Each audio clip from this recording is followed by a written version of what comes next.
La décision a été officiellement annoncée dans l'après-midi. Il y aura à Bruxelles une extension du passeport sanitaire, un Covid Safe Ticket. Daniel Welter, il sera limité dans le temps, 3 mois à partir du début octobre. Mais quels sont en fait les lieux concernés, Daniel?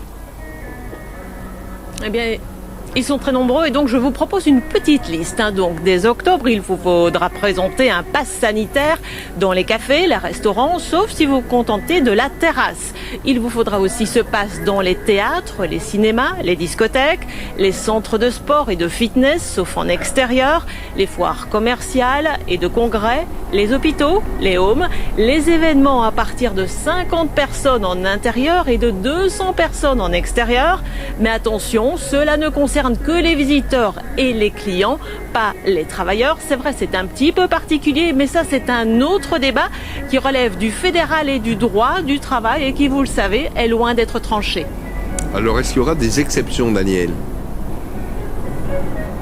Oui, d'abord, les moins de 16 ans ne devront pas présenter de passe sanitaire quand ils se rendent à l'hôpital, quand ils vont voir leurs grands-parents au home, quand ils vont au concert et quand ils ont plus de 12 ans, car là, ils retombent sur les mesures du fédéral. C'est vrai, il faut suivre, il faudra réviser. Et puis, le Covid Safe Ticket ne sera pas réclamé pour les activités essentielles, c'est-à-dire dans les transports en commun, les administrations communales, les banques, les écoles et forcément au travail.